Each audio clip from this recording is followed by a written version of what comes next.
Tonight's battle roars to life as two giants enter the arena in a battle of legacies. Welcome to another matchup from Who Would Win Masters. I am Sam Proof on all the socials, and in this episode, representing Toho Co. Limited and Legendary Entertainment, a monster who works freelance flipping houses, a Goliath who went to med school so he knew how to handle an emergency situation. It's Godzilla!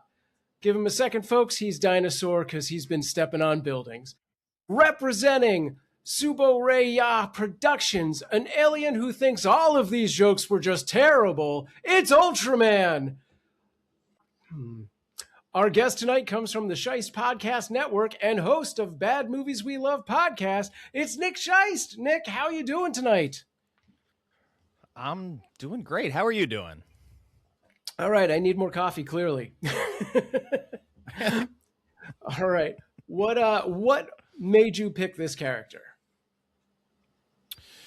I have loved Godzilla since childhood. It's probably one of the first movies that I ever watched. Was a lot of this stuff from the Shoujo era. Got a big box of VHS tapes and kind of was left to my own devices with these, and really just fell in love with the sort of comic nature of the character and the monster fights. And then as I got older and I started to watch them again, I noticed like how much these movies are actually doing and how much like subtext there is to these. And granted, you know, mileage will vary on a lot of these stories, but there's some really interesting stuff being done, especially in the best of them. Not all of them decide to do that.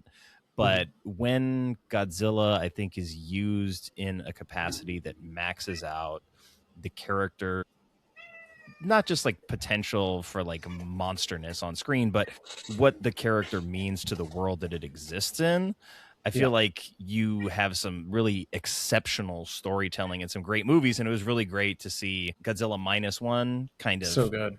Remind people of that and reignite the fire. And now that we're getting -0 and Godzilla World spilling out of that, and Toho's back in the game full time, it's really a great time to be a Godzilla fan with that and all of the MonsterVerse stuff going on. Awesome. All right, and on that note, it is time for today's Tale of the Tape. Today's Tale of the Tape is brought to you by those little plastic tables they put on your pizza. Nobody likes it when your lid is full of pizza. Nobody likes it when the lid of your pizza box touches the pizza itself and you get stuck cheese all over the box top. It's gross. It's yucky. So here's some shine on those little plastic tables. They help keep your pizza looking good, and they look sharp too. Not to mention how fun they are. Personally, I've stopped buying dollhouse furniture for my daughters in favor of hoarding little plastic tables. So when you're done with your pizza, don't throw away those little plastic tables. Send them over to me, Sam Proof. All right. Now, tonight might be, size-wise, our biggest matchup ever. First off, we have Godzilla. Godzilla, or King of the Monsters, is a massive kaiju monster of either reptilian or dinosaur variety. Not only is he big, green, and breathes atomic fire, Godzilla also loves destroying Tokyo, as you do. It's like his favorite thing. Godzilla was created by Ishiro Honda and first appeared in the movie Godzilla back in 1954. On the other side, we have Ultraman. Ultraman is a Japanese superhero who can grow to enormous size and fight kaiju monsters. With an array of powers and massive strength, Ultraman ranked as the third most popular character of the 1980s worldwide, generating a staggering $7.4 billion in merchandising revenue from 1966 to 1987. And that leads us to our own Ultraman, boasting an impressive win-loss record here in Season 2. At least that's what he would like you to say. He would be boasting regardless of the record. Let's be honest about that. It's Ray Stakenas. Ray, do you feel up to the enormity of today's battle? I feel the enormity of today's battle. I love Godzilla. We've done Godzilla, versions of Godzilla on this show multiple times. You know, we've done, was it the big Godzilla Earth we did on an episode? Yeah, the very first episode of the original previous iteration of this show was Godzilla versus Voltron. And Nice. I'm just all about the Godzilla. Now, when this was posited to me, Godzilla versus Ultraman, I thought to myself, well, that's silly. Obviously, these two characters have fought each other in some form of media before. You would think. But it turns out to not have been the case. They existed simultaneously in parallel lines for some, what is this now, 75 whatever years? And they have never actually technically fought each other. We'll talk a little bit about the margins there. But I'm thrilled for this. I am ready to take Ultraman, a character that, quite honestly, I didn't know a whole lot about leading into this battle. So I've had to do a little extra on the research. I'm going to tell you right now, I'm focused primarily on the original series of Ultraman. There have been a lot of different versions of the character, a lot of different like movies, TV shows, Netflix, all this stuff has been out there. But I really want to hone this down to the first Ultraman. And my understanding, Nick, and you can fill me in on this, you're going to be dealing with sort of the early era Godzilla as well. Yeah, I'm going to stick to the Showa era Godzilla, which is the first 15 movies. The first one, the original Godzilla, is kind of like an outlier in that, as it gets much more monster on monster heavy as those films progress. But yeah, we'll stay within that sort of initial set so that we're not dealing with the planet-sized Godzilla and 900-meter tall version of Ultraman. Exactly. I think these are the two that would be most likely to fight each other. So these are the two versions we're going to focus on. And I think it's important to lay that parameter right out the gate early. Fantastic. And with that, let's get into the rules in under a minute. Here are your rules for Who Would Win Masters in 1 minute. Number 1, there will be 3 timed rounds with counterpoints allowed. Number 2, characters will have no prior knowledge of their opponent and no outside interference will be allowed. Number 3, keep the characters in character.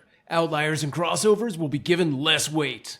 Number 4, battles can be won by death, knockout, battlefield removal, or incapacitation. And number 5, after the battle, I will give my unofficial opinion as to who wins and why. However, I am just one voice. It will be up to all of you on our social media and our Patreon to make your voices heard as to who won.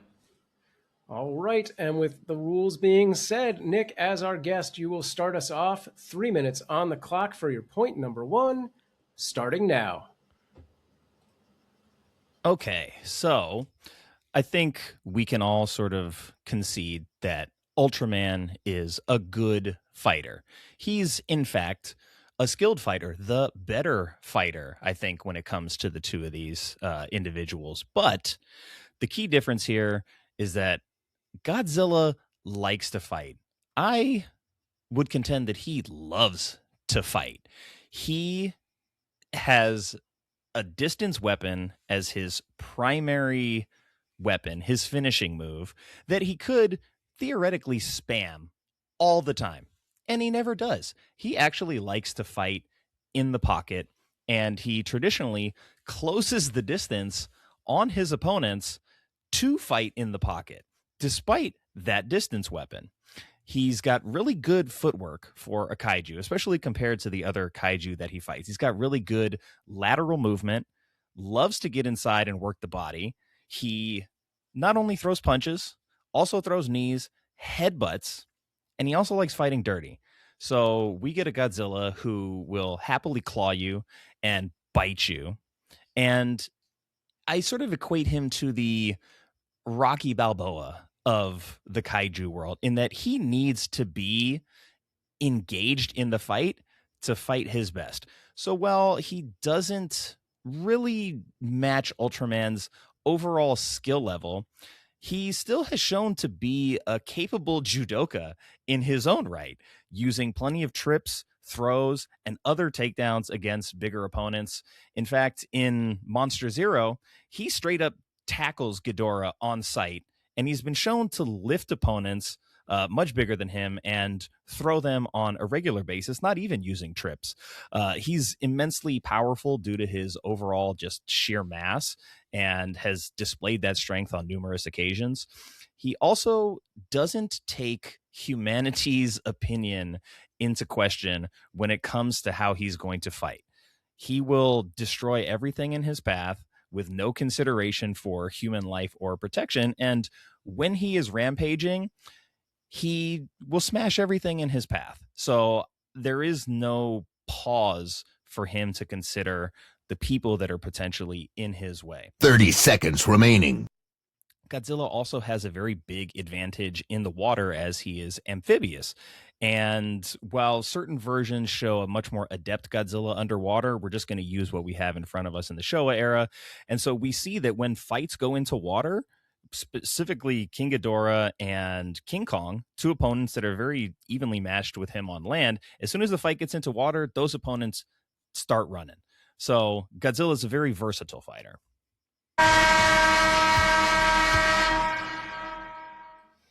All right, strong start. Ray, 3 minutes on the clock for Ultraman, starting now.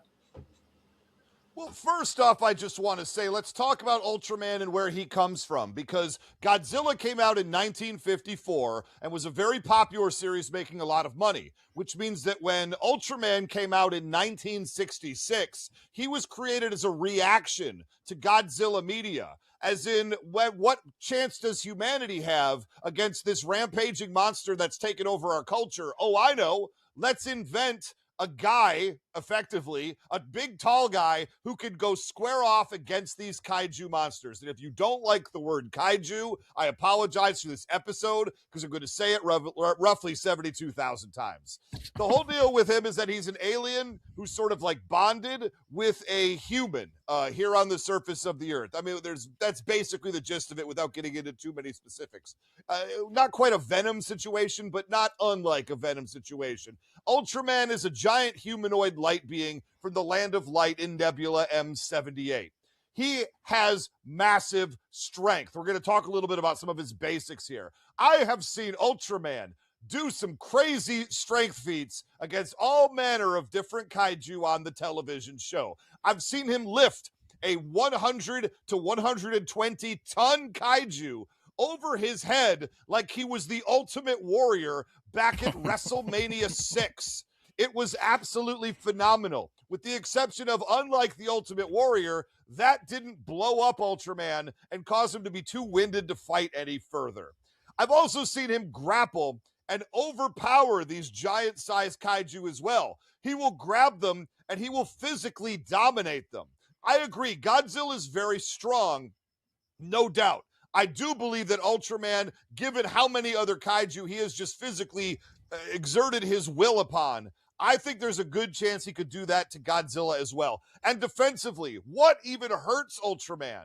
He survived a nuke, so the atomic breath, in my opinion, probably isn't going to do much to him. Heck, Ultraman survived a planet going supernova on him while he was on it. And whenever these kaiju monsters shoot beam attacks like him, he bounces them off his chest like he was Superman in the old black and white television show. The only thing scaring him would be if you throw the gun at him after you run out of bullets. Superman, why is that? What's going on? Anyway, he's got ultra armor. His skin is made of solid spacium, which offers him general immunity to conventional weaponry, chemical attacks, as well as high and low temperatures. He's, in short, a perfect vessel to fight these kaiju monsters, but he's also skilled in hand-to-hand combat. I've seen him straight up drop kick a kaiju in the face, which was great. And he uses hand-to-hand combat techniques against kaiju who are not as well trained in fighting. They're animals at the end of the day. Godzilla does use a little bit more technique, but at the end of the day, I do believe a hammerlock could be what takes him out.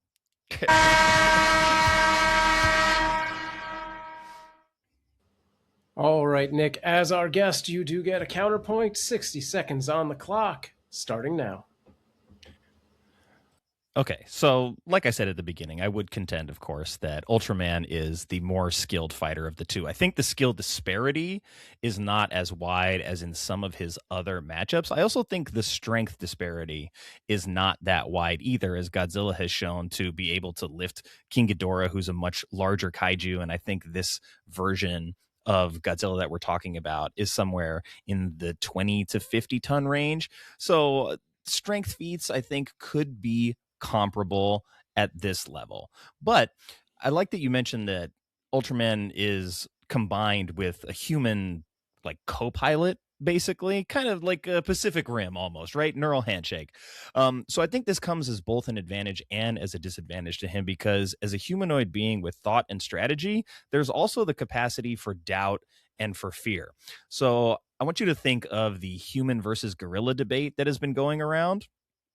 So yes, the strongest, most skilled human fighter would, of course, technically be a better fighter in our understanding than the gorilla.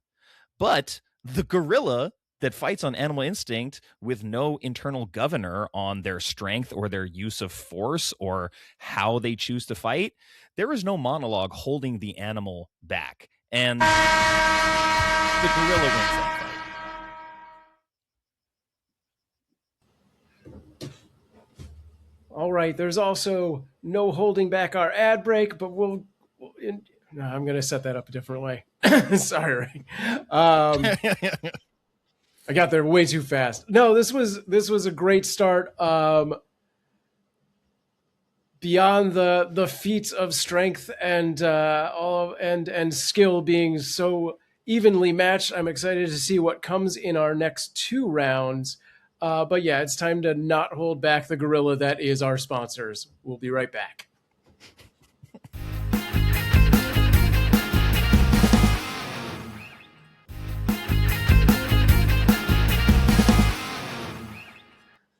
All right, welcome back. Let's see what sets these kaiju apart from each other, these giants. Nick, 3 minutes on the clock for your point number 2, starting now. Okay, so I want to talk a little bit about Godzilla's versatility here, because when you have a weapon like atomic breath that is typically a fight ender in a lot of his matchups, it's easy to rely on that, and it's definitely his signature. And he's killed rival kaiju with that as well, but he's more than a one-trick pony. His tail also is an incredibly powerful and underutilized weapon, which he's been shown to use to propel himself at high speeds and deliver propelled drop kicks. Since you're a big fan of drop kicks, I know that scores some bonus points. And he can also wield his tail like a whip-like weapon, and he has those spikes on his tail as well for extra damage and efficiency. Godzilla can also fly. So yes, Ultraman can fly, but he's not running away from this one. Godzilla can use his atomic breath as a jetpack of sorts. So when the occasion demands and his opponent is fleeing, he can take off and chase him down, and show him to fly at decent enough speeds to be able to keep pace with the smog monster, Hedorah, who actually has like a aerodynamic flying body build. So Godzilla's no slouch when it comes to aerial combat as well. It also has displayed powerful electromagnetism, so can convert energy into magnetism so that Mechagodzilla cannot escape when he's trying to run away. Godzilla didn't even need to bust out the jetpack for that one. He just turned on the electromagnet, grabbed a hold of Mechagodzilla, and didn't let him get out of that one. He also has the ability to convert that raw electricity into a sort of kinetic force field around his body.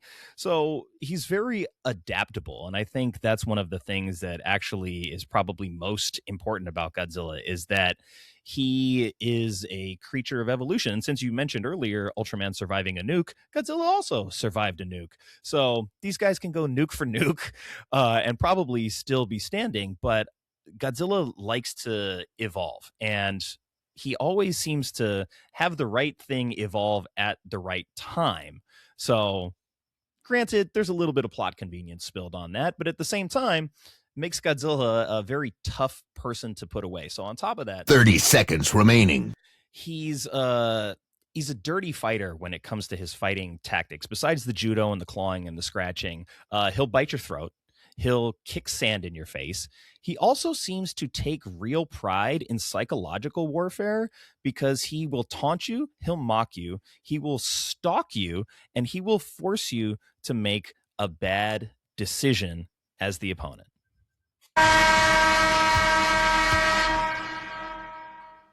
All right, Ray, 3 minutes on the clock for Ultraman. Point number 2, starting now. Well, I want to address really quick the flying ability that you talked about right there, because he did fly one time in one movie. That would be the 1971 movie Godzilla versus Hedorah. And he did it by shooting his atomic breath at the ground and fly through the air that way. It's not exactly like he could control and a fight in the air. I mean, yes, in 15 movies, he showed he could do it one time. Ultraman actually can fly. Ultraman can fly at Mach 5 in the atmosphere and near light speed in space. So let's not get crazy with the flight versus flight being an even argument, because I do not think it is. I'm going to talk about some more of the powers, though, of Ultraman, because he has telekinesis. Besides the big strength and endurance and all that, he has TK. I've seen him do something called the Ultra Air Catch, which allows him to sort of stick his hands out and do like the thing that Eleven can do from Stranger Things, where he would lift a kaiju up off the ground and lock them down in place so they can't move or defend themselves. It's usually the setup, sort of like Hulk Hogan's big boot is the setup to the leg drop. I'm just going to go only 1980s wrestlers for this battle, because it's the newest thing of anything we're talking about. So he uses the telekinesis to put them in the air and then hits them with his finishing move, which I'll get into in a second. He fought a kaiju named Red King in his second encounter, and this is how he ended up defeating this giant kaiju monster. TK, hold in the air, blast with the thing while they're sort of unable to defend themselves, take them down. But he's also done something called the Ultra Slash. He creates a buzzsaw-like energy disc of light in his hand, and he throws it at the monsters. Think of it like Krillin's Destructo Disc, right? Capable of cutting through their armor, their scales, entire kaiju monsters. He could split them in two, just like the Destructo Disc from Dragon Ball Z. But he's also got an Ultra Barrier. Yeah, they're all Ultra powers. Get over it, nerd. Ultraman can draw a rectangular force field in the air with his fingers, and that allows him to deflect or reflect projectiles, but also can do that to energy attacks as well. Guess what, Atomic Breath? You try to shoot the Atomic Breath at a distance or even spam it, the Ultra Barrier is going to shoot those shots right on back to Godzilla. And I remember from some encounters, he doesn't handle getting hit by his own attacks very well at all. They tend to do some real damage to him. But finally, we got to talk about the big hitter, his armor-piercing Spacium Beam. This is the big iconic move where he crosses his arms in a plus sign shaped, and that combines Spacium energy, minus and plus beams. I don't know what this means. I'm not a scientist or a writer in 1960s Japan, but it basically fires a very powerful Kamehameha destructive ray of light. Typically, this is the way he kills his opponents at the end of his battles. Well, that 3 minutes will creep up on you. Yeah, it does. Yes, you don't get a plus minus on that. So, Nick, your second counterpoint starting. You have 60 seconds on the clock starting now. Okay, I am not arguing that Godzilla is more versatile than Ultraman. I'm just arguing that his versatility is underappreciated and underrated, because yes, Ultraman also has a little bit of plot convenience spilled on his keyboard over here, because whatever he needs to do, he can do. So whether that's like super skin, barriers, Spacium ray, super saw, all that stuff is very, very useful when you need to kill a kaiju. And we've seen Godzilla fight creatures from outer space in Gigan. We've seen Mechagodzilla, who is built by aliens specifically to kill Godzilla. So plenty of energy projections. Mechagodzilla also had a force field that Godzilla was able to get through eventually. Ghidra, another space entity. So Godzilla has fought space level entities with plenty of power and been able to do enough to hang in there. But I think Godzilla's a little bit more resourceful in terms of his planning. He figures things out a little bit better than some of his opponents. All right. Well, we'll figure things out when we come back from this break.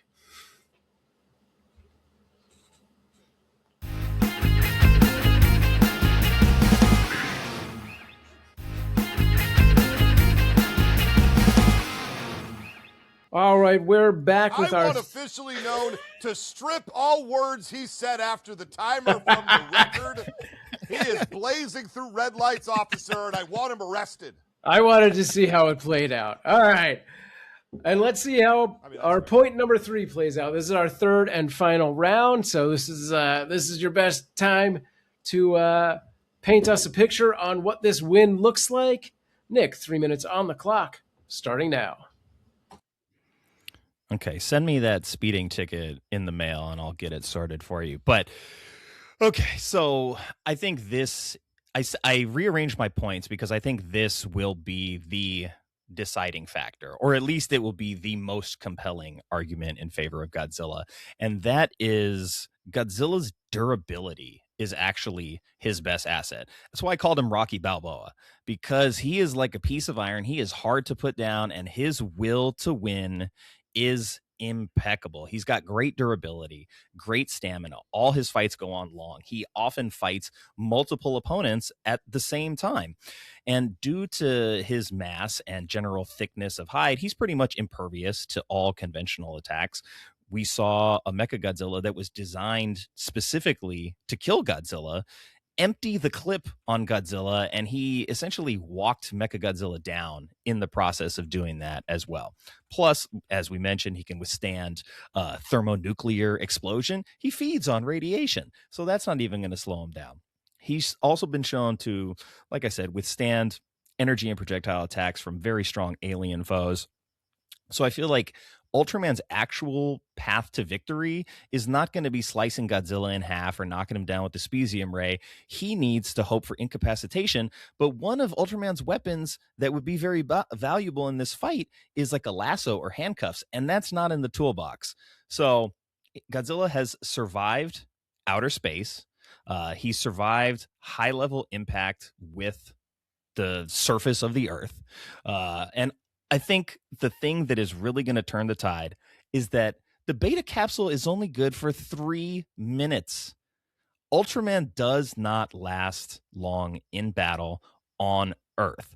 So while he does have all the advantages, if you break this down like a fight, he has to finish the fight very, very early. He's got to stop Godzilla in the first 3 minutes, or Godzilla is going to win, because as Ultraman begins to power down over time, the advantage will swing in the way of Godzilla. And if you watch combat sports, if you are a fan of it, you will see that stamina is a huge factor in combat sports and in sports in general, because when all things are even, of course, the person who is more skilled, faster, better fighter is going to have the advantage. But a guy with a good chin, a big heart, and a huge gas tank, like a Rocky Balboa, 30 seconds remaining. Granted, those are movies, and this is a character who's designed to take a beating.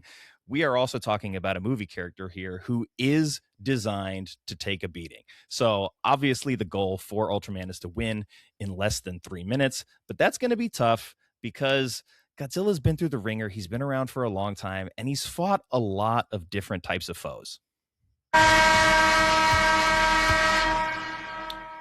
All right, Ray, 3 minutes on the clock for your final point. Starting now.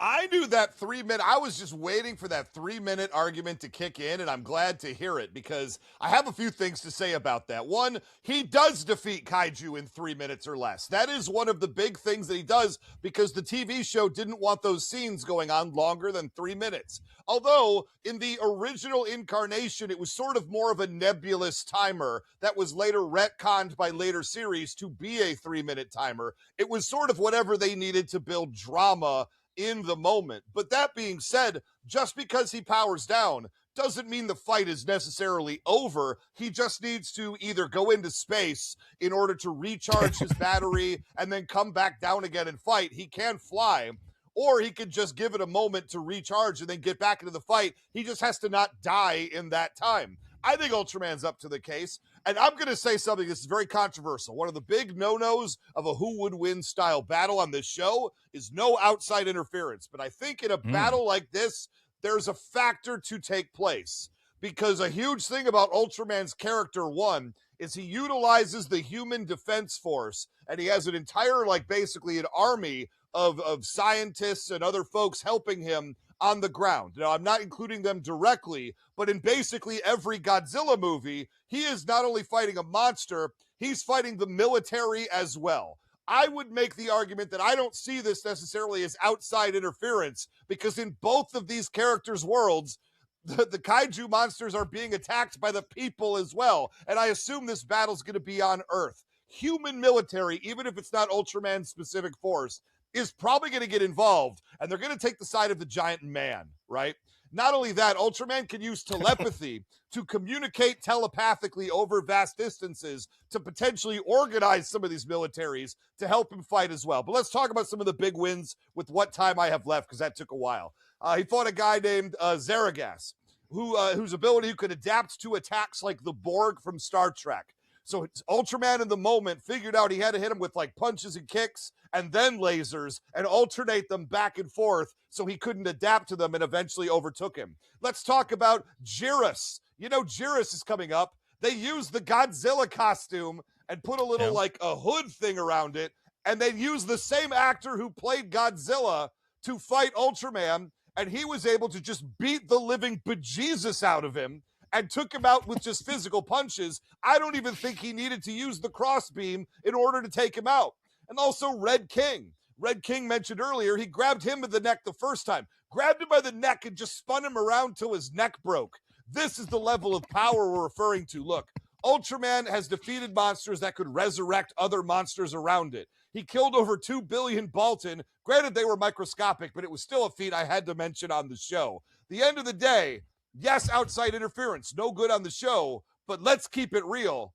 The military will be also fighting Godzilla.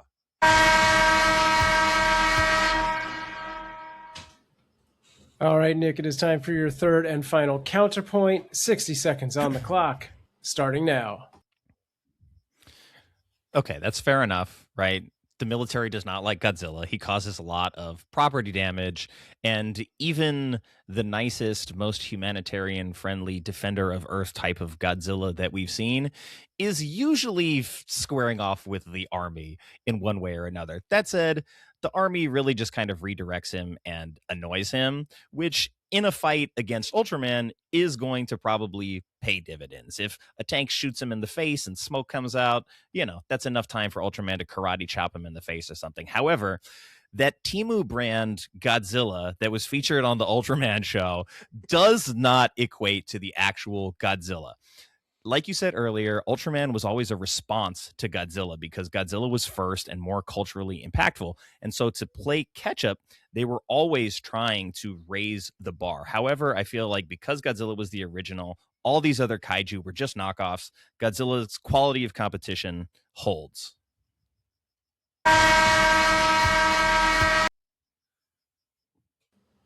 All right, now, as always, Ray has not had counterpoints throughout the show, but he does get a final thought at the end of this battle. So, Ray, whenever you're ready. Nick, I mean, you came in here and you did a great job. Godzilla is one of the most fantastic characters in all of fiction. I would argue he's real, but that's a different podcast. And I think you came out here and did you said everything that I thought that you were going to come at me with. You said a few things I wasn't necessarily expecting. And the thing about flight, I had to take a second in the moment and be like, wait a minute, hold on a sec. But I do he's believe, not going to win an aerial battle. That's right. I do believe that Ultraman has enough going for him that does allow him to pull down this battle. And that the 3-minute timer is nebulous. He could recharge it. If the military is in fact fighting Godzilla, that will, at the very minimum, provide the distraction that Ultraman needs in order to recharge himself and get back into the fight again. If he only has 3 minutes, I think you have a good point there. If he has to do it in 3 minutes right away, that he might, but that might be very, very difficult. But if he has a chance to recharge while Godzilla is distracted and then come on back and just continue the fight that way, I think absolutely. As long as he's not incapacitated in some way for the 2 minutes that we need for that type of a victory, I absolutely think that would be good enough. And I think I agree with you to a point too. Godzilla's monsters that he fought are probably of a mostly higher caliber, generally speaking, than some of the Ultraman. But that's not to say that the Ultraman guys are a bunch of scrubs. These are kaiju with special powers that they themselves, as the series went on, you talk about the escalation. those monsters kept getting tougher and tougher and getting more and more advantages as time went on. So this is a really interesting battle. I do think this is sort of like a 52-48 kind of a situation. But because I'm me, I'm going to tell you right now, Ultraman is that 52. Godzilla from that era is that 48. I would be interested in seeing about modern versions of both of them and seeing how that maybe for a future battle. But as we stand right here, I think Ultraman takes it, but gosh darn, is this one close.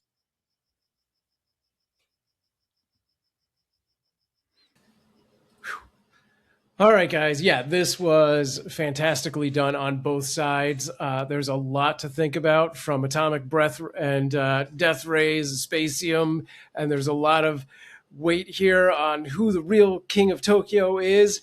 So we need to take a break and go grab Godzilla's favorite snack. That's fish and chips. And I will be right back with my decision.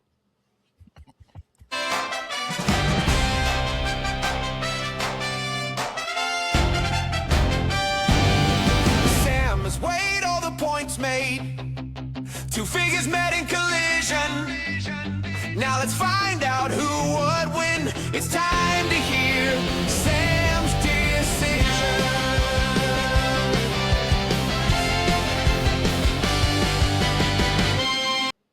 All right, gentlemen, this was a fantastic battle, and you should both just feel good about that, plus or minus some beams.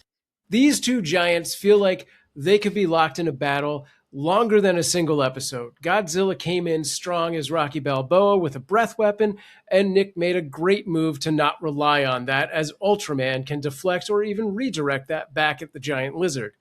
We have two heroes who can both survive a nuke and are more or less matched in strength and 80s wrestling moves.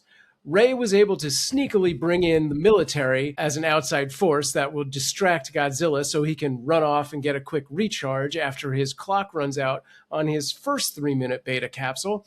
I didn't really hear how long that recharge is going to take, and it feels like this could be the opportunity that Godzilla needs to atomic breath the military and then flying tail dropkick the sunbathing giant.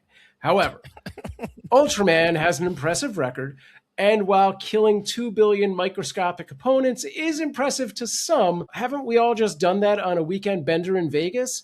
That being said, as a Philly native, I love me some Rocky as well as Godzilla, but it wasn't lost on me that Rocky loses to Apollo Creed. Whether or not Ultraman is Apollo Creed, I don't know. I do think that this battle rages on for a very long time.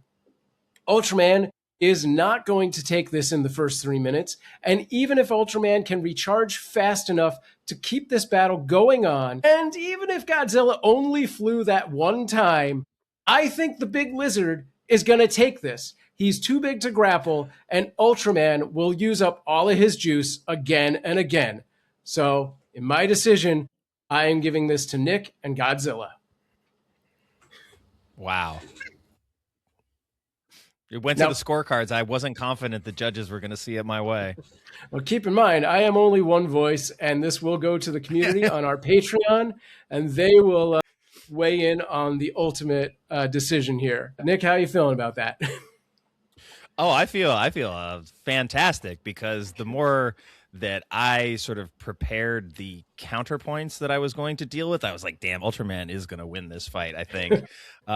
So I really had to lean into the strengths of Godzilla that I felt would narrow the margins the most. Rather than try to make the case that it is going to be a dominant win, I need to make the case that this is going to be a close fight. And if it is a close fight, Godzilla's got a chance. And so even if Godzilla's the 48%, you know, if we're playing poker odds, that's still a coin toss, and I'll take the coin toss. Funny, you said, did you say Rocky loses to Apollo? Doesn't he fight him to a draw in the first fight and then beat him in the rematch? And then he loses in the secret third fight that they don't do on camera. It's been a long time. We're going to cut this part. Yeah. You'll just edit that out, right? Okay. Ray? Oh, I'm forgetting for sure because I'm hideously mad at you right now, Sam. Sorry, Ray. I do have to say, I agree with what Nick said. I agree with what Nick said in that as I was hearing Nick's counterpoints, I too thought that it was clear Ultraman should be taking this. So, Nick, we will agree on this. The big question I have on this is Is it spacium or specium? I really need, because One I of heard it each. said both ways and I got real twisted. Nick, can you please, for the people at home, shine some light on this? Because I know somebody got mad that I said it the wrong way in the wrong context, and I got bamboozled by it. I'm not going to lie in doing my research. Can I get an official word on this? It is my understanding that it is the specium, like species. It is the specium ray, but that combines negative and positive ions or something of spacium and then becomes specium. You can see where I got This confused. whole Yeah, thing yeah. is specious. That's a rough one. Yeah, Good and Lord. as I started to do as much reading and watching as I could, it was written interchangeably both ways the whole time. And I said, "Oh no, this is going to be an anime situation with Dragon Ball Z and me saying the wrong person was part of the Frieza gang, and then hearing about it literally 5 years later." I am worried about this coming from Ultraman fans. I apologize. I'm doing my best over here. I got conflicting information and a lot of it. As the person who usually being gets the said- really hard pronunciations, I'm glad it was in your court this time. Oh, I could have added a whole lot more names of Japanese fellows who helped create both of these characters. Thank you. But I was Thanks for trying that. to do Yeah, Sam good. Proof a solid on this one. And now I'm regretful that I did. Next I week's think gonna- with Sam yeah. Proof, I think the military aspect, since it I seemingly think- was allowed in the battle without too much of a fight. I mean, If we're yes, I bringing do him in, think I Nick think should have that fought is back the- on that, but it definitely deserved but- lower weight. But that's not what happened. And so in this particular debate, I think the military is what pushes it over for Ultraman. The 3-minute thing is a real bugaboo. That's a real hard thing to get over. But I Yeah. do think with those other factors, he has a better chance to do it. I want to see what the people at home say at the end of this battle, this debate. It's either going to go very close in my favor, or I'm going to lose like 20-1 on votes. I don't know which way this is going to go. And I look forward to seeing everybody on patreon.com/who-would-win-masters. Get in on your vote for this one. The last bunch of them have been unbelievably close, where Definitely. 1 or 2 votes could swing it either way. So, my goodness, we had a tie not that long ago. Get on there and vote. Yep. What are you waiting for? Join it. All free, not free trial. Free members can get on the Who Would Win Masters Patreon and vote and do all the things. Yeah. So get on there. Ray and Ultraman and your country need your support. Wow. I mean, I think it comes down to who figures out how long it takes to recharge the beta capsule. And if that takes longer than just a couple of minutes, that could be the whole game right there. Nick, do you want to tell people where they can find you? Yeah, the place where you can find me most readily is probably on Instagram right now at Bad Movies We Love.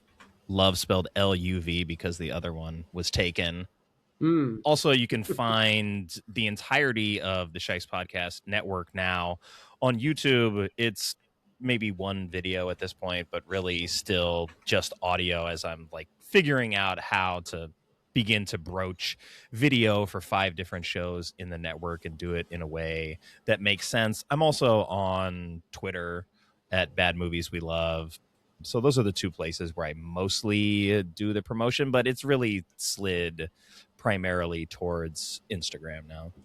Cool. All right, Ray, any last words before we wrap things up here? Nick is burying the lead on Bad Movies We Love That's right. podcast. I will be appearing on that show talking about a movie called Bone Lake. And that's going to be That's either right. coming out right before this episode drops or right afterwards. So if you can't get enough Ray, and who could, go ahead and you can listen to a very intelligent discussion that me and him had about a very weird movie. Make up your own mind whether it's a movie you want to see or not. We're going to lay it out for you. And it was a fascinating one. And honestly, one of the most intelligent discussions I've had. And that scares me.